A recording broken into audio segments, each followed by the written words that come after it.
period sees hundreds of players commit. The new early signing period was years in the making, so do not expect changes to it after the first one. Mid-American Conference Commissioner Jon Steinbrecher, a member of the NCAA's Football Oversight Committee who first proposed a December signing period in 2014, said the next step is to gather feedback from the participants and let an entire year of the new recruiting calendar play out. "I'm looking forward to doing some downloading once we get through this," Steinbrecher said. "Listening to the coaches. Listening to incoming students. Listening to an array of folks. I don't think it's a one-year thing. I think it's a multi-year thing." The NCAA legislation approved earlier this year created a December signing period to go along with the traditional February date, and also created new opportunities for high school players to make official visits to colleges in the spring. There are also new regulations for summer football camps, and schools will be allowed to hire an additional assistant coach starting in January. The legislation was passed as a package with the understanding that all the new rules would all affect each other. "I think we need to let this thing breathe," Steinbrecher said. "We need to let it work. We need let it become normalized and then step back and really think through it." As the three-day early signing period opened for the first time on Wednesday, about 1,850 players signed national letters of intent, according to ESPN recruiting analyst Tom Luginbill. That number represents approximately 66% of the total number of players that sign in the bowl subdivision in an average class. About 97% of the players who signed Wednesday had already verbally committed to those schools, according to Luginbill. The early return seemed to be more positive than negative. Alabama's Nick Saban drew a lot of attention days before the signing date when he said that he had not talked to one coach who was happy with it. But plenty of coaches said they were pleased to do more work in December instead of January. Washington's Chris Peterson, Maryland's DJ Durkin, Purdue's Jeff Brom and Oklahoma State's Mike Gundy all joined Clemson coach Dabo Swinney in endorsing the new signing period.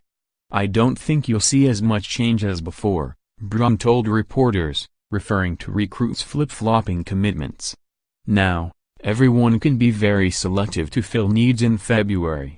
Indiana coach Tom Allen agreed, "Now that it's over, it's great because now you have these guys already locked in and you don't have spent the Christmas season focusing on these 23 guys.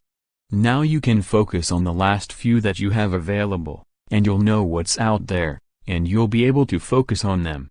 Even a skeptic like Ohio State's Urban Meyer seemed to warm up to the new signing period. "Signing one of the best classes in the country can put a coach in the good mood."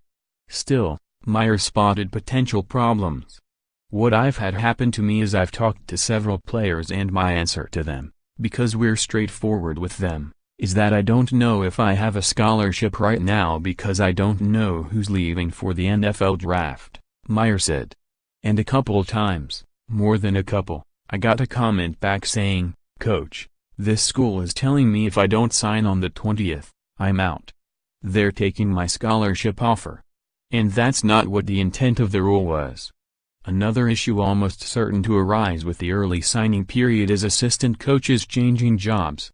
Assistants are the first point of contact for recruits, and those relationships often are a major factor in a recruit's choice. Even after the February signing date, it is not uncommon for an assistant coach to change jobs and leave recently recruited players behind. The job market is even more active over the next 2 months. Penn State coach James Franklin said he tells recruits that picking a school based on an assistant is short-sighted. "There's going to be turnover with coaches," Franklin said. "How that plays out over the next month will be among the many things Steinbrecher will be monitoring."